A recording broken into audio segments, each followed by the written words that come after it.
Hey everyone, thought I'd give a little video update this time. The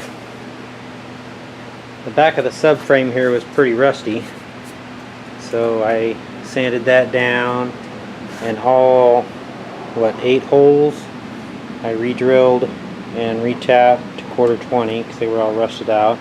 People that had this before just took this panel right here, which goes on there, and they just welded it.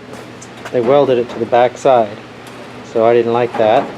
So I cut all the welds off and gonna put it on the correct way. Over here I've been working on this quarter panel most of the time, filling holes. There was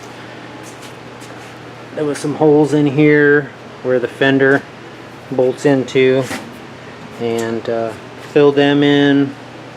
This all was dented in and a mess, so I got that pretty decent, enough for a thin coat of Bondo in there.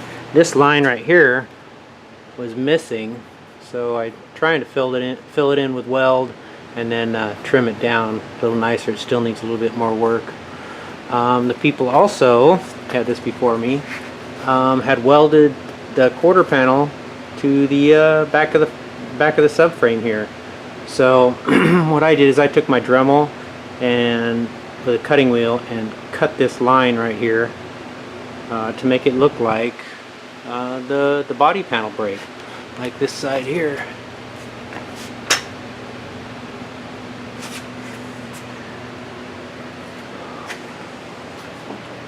And this over here, this was the part of the panel here they had brazed together, and there's about a 1/4 inch difference between this and this. So I took a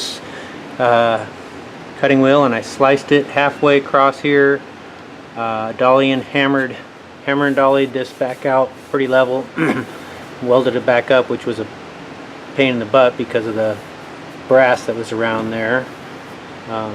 Tried to grind all the brass I could off because weld doesn't stick to brass. This part of the door here is kind of dark, but that's all rotted out. I'm gonna have to replace that. My door's still not shutting right. I think the A pillar right here might be bent backwards a little bit from the door swinging open all the time like that, and end up twisting it forward or something. I'll figure that out. But anyway, just this quarter panel is what I've been kind of concentrating on, and it's coming out okay. That's it.